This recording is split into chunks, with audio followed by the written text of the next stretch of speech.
Toyota, Volkswagen, Mercedes, Ford, Honda, BMW, Porsche, Mazda. These aren't just companies, they are the national pride of enterprise that have dominated the automotive world for decades. But over the last 3 years, an industrial slaughter has been taking place, and the puber master behind it is China. While you might still see these logos as symbols of ultimate success, the reality is that these giants are walking a tightrope. Mercedes reported a staggering 28% drop in profits.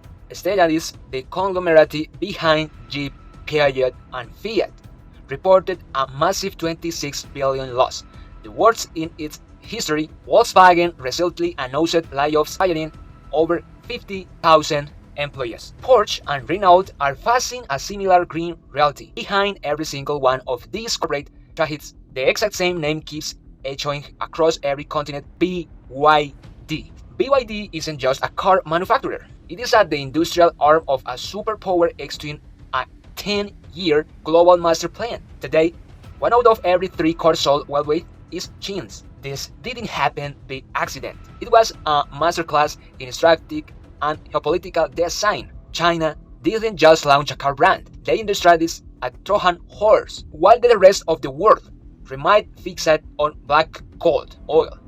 China was quality monopolizing white gold, lithium. Beijing realized they didn't need to invade countries, they just needed to park inside their carcass. Grand strategy: BYD was never just a car company, it was China's masterstroke to solve global dependency. The red dragon behind building a world where power is no longer burned, it's charged. Back in 2011, the entire industry launched at them. They mocked their designs, their quality, and even their name. Fast forward to today, and the two same stereotypes are on the brink of extinction. In 2003, BYD was just a humble factory making simple cell phones, batteries for the Motorola's and Nokia's her parents and grandparents used it. They have giants like Mercedes, BMW, and Toyota trembling. Even Tesla has to buy batteries from them.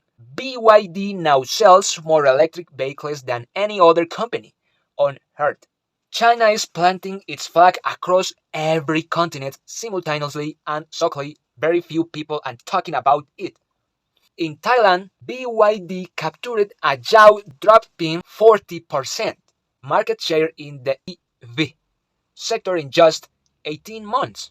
Consequently, Mitsubishi closed its factory, and Mazda slashed production by 60% in a country where Japan had held the crown for over 40 years. In Singapore, 20% of all vehicles sold are BYDs. Across Asia, it became the best-selling EV brand, fueled by models like the BYD Cell. Chinese brands already coming over 11% of EV sales in Europe, and that percentage within every single quarter.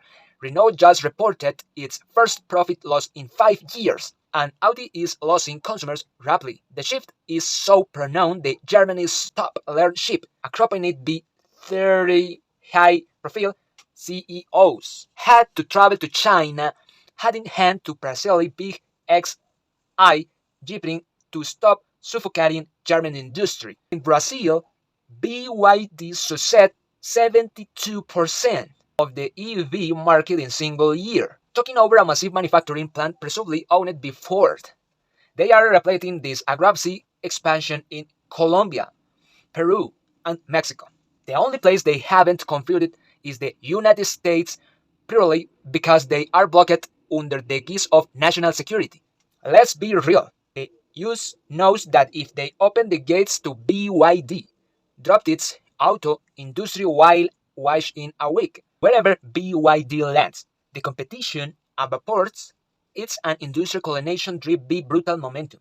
To understand the decision that allowed BYD and China to dominate the EV and lithium markets, you don't need to look at an elegant boardroom, an Excel spreadsheet for an MBA.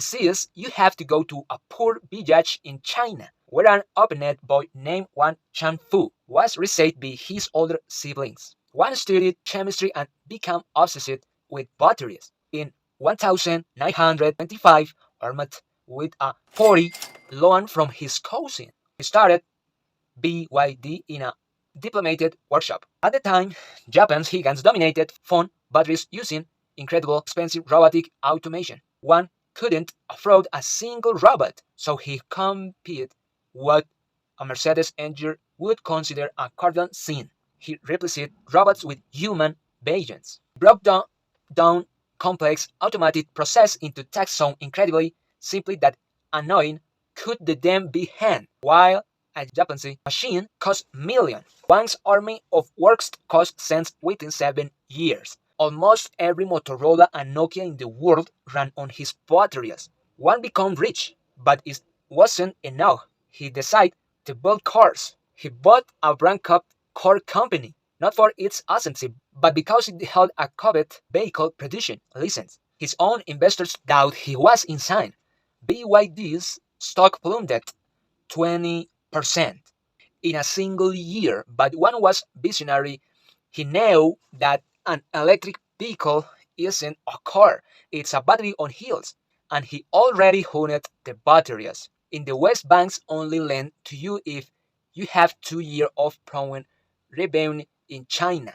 The state pays for your facility, buys your equipment, and covers your losses for the first 5 years. In exchange, you must become the biggest player, and the state becomes your porter. China provided BYD with a tailor-made ecosystem, massive subsidies, tax exemption points, and a mandate that all domestic taxis and buses go electric. It's like going to a boxing gym where the government pays for your trainer, your supplements, and your living experience, just so you bring home an Olympic gold medal. BYD is China's heavyweight boxer. One decided BYD would own everything to avoid relying on anyone, something Toyota and VW should have done decades ago.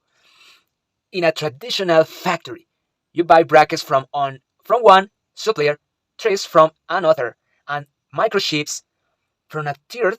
BYD builds its own chips, seats, engines, lights, undersheets, wiper blades, screen, software, and of course, batteries. It's like a bakery that grows its own wheat, builds its own ovens, and operates its own delivery trucks.